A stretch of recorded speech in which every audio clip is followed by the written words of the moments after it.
s'il y a bien un besoin que j'aime plus que tous les autres et que je ne néglige jamais, c'est bien le sommeil. Donc si ça ne tenait qu'à moi, je dormirais autant que je peux le matin en me réveillant que 10 minutes avant de devoir sortir.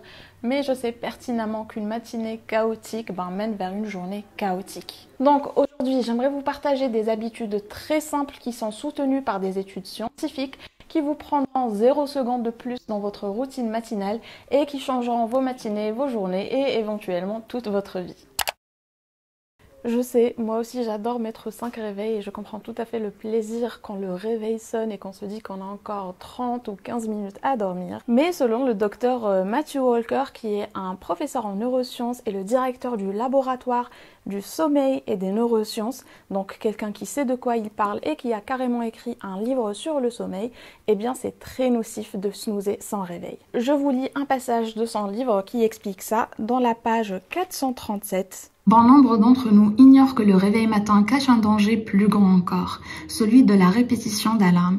Comme si le fait d'alarmer son cœur littéralement ne suffisait pas, la fonction de répétition d'alarme lui inflige une agression de façon itérative sur une courte période.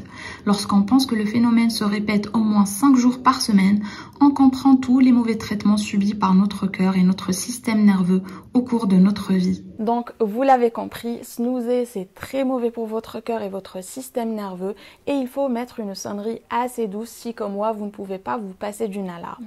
Les affirmations. Attendez, ne partez pas, je sais que vous êtes nombreux à croire que c'est une supercherie du développement personnel, mais sincèrement il suffit de faire quelques recherches pour se rendre compte qu'il y a une multitude d'articles, de recherches et d'études sur les affirmations positives dans le domaine des neurosciences, de la psychologie et de la psychiatrie. Je vais vous laisser mes références dans la barre d'infos, mais pour vous expliquer brièvement, notre cerveau a une activité cérébrale électrique qui est classée par 5 gammes de fréquences. Delta, θ, alpha, bêta et gamma. Celle qui nous intéresse, c'est la gamme θ et elle est comprise entre 4 et 8 Hz. Et notre activité cérébrale se trouve dans cette gamme-là quand on est dans un état de somnolence, de méditation, quand on vient de se réveiller. Et il y a aussi les enfants de la naissance jusqu'à l'âge de 7 ans qui ont une activité cérébrale dans les ondes θ. C'est pour cette raison en fait que les enfants ont cette capacité d'apprentissage et de mémorisation accrue. Et les recherches ont également prouvé que c'est dans la gamme θ que se fait la régulation des émotions. Au réveil, vos pensées ont un impact énorme sur votre subconscient, ce qui en fait le moment propice pour le reprogrammer. Les études ont prouvé que les affirmations positives créent de nouvelles voies neuronales qui vous permettront par la suite de faire toujours des associations positives qui vous permettront de changer certains mécanismes et schémas de pensée. Et en plus, ça active des parties, des zones du cerveau qui répondent généralement au plaisir et à la récompense. Donc, le matin, dès que vous ouvrez les yeux, répétez-vous des affirmations ou si vous préférez, faites comme moi, mettez vos écouteurs et écoutez des affirmations positives.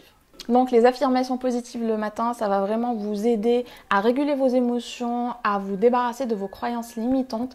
Et ça, ce n'est pas moi qui le dis, ni les gourous du développement personnel, mais plutôt des scientifiques qui ont fait des recherches abouties, qui ont fait des études et qui ont utilisé des IRM et des électroencéphalogrammes. Ne pas prendre un café à jeun. Je crois bien que je suis accro au café. Pour moi, c'est juste une tasse de joie.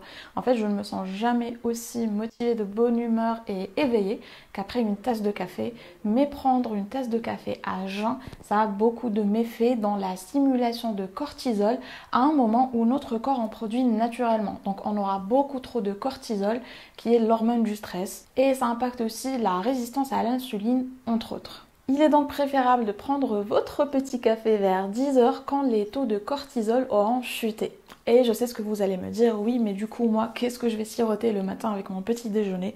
Eh bien je vous propose de prendre de la chicorée. Personnellement je prends de la chicorée caramélisée et en termes de goût je trouve que c'est ce qui se rapproche le plus du café, contrairement au thé par exemple. Et en plus c'est très bon pour la santé, elle est très riche en minéraux, en vitamines et en fibres.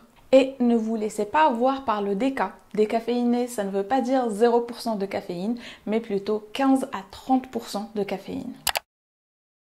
je ne l'ai pas précisé plus tôt, mais ça me semble évident que votre routine matinale ne comprend à aucun moment l'utilisation des réseaux sociaux ou des mails ou quoi que ce soit. Donc si vous avez l'habitude de scroller en prenant votre petit déjeuner, moi je vous propose de faire de la lecture à la place, surtout des lectures informatives, comme par exemple je suis en train de lire En phase avec mes hormones, qui est un livre qui parle du cycle féminin, de nos hormones, etc. Donc ça me permet de faire déjà de la lecture dès le matin, mais en plus ça me permet d'apprendre plein de choses en nourrissant mon corps le matin. Et si vous avez une Kindle, c'est encore mieux parce que vous pouvez comme ça la poser sur la table et lire et avoir les mains libres en fait pour manger. Écouter de la musique en se préparant. La musique a un pouvoir magique sur l'humeur et écouter de la musique en me préparant me procure un gain d'énergie et de motivation. Donc préparez une playlist de morceaux qui vous mettent en joie et écoutez ça en vous préparant le matin ou bien sur le trajet. J'ai une petite préférence pour le faire en me préparant car je peux danser comme je veux tandis que dans la voiture, c'est un petit peu plus contraignant.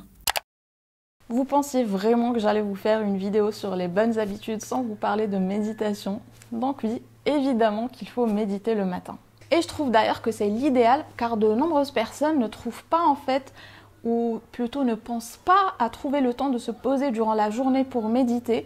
Donc si on le fait dès le matin, on l'a fait et on n'en parle plus. Et en plus, quoi de mieux que de méditer le matin et de prendre le temps de vous ressourcer, de vous recentrer pour bien commencer votre journée. Selon les études, le meilleur moment de méditer, c'est après une bonne séance de sport ou à jeun.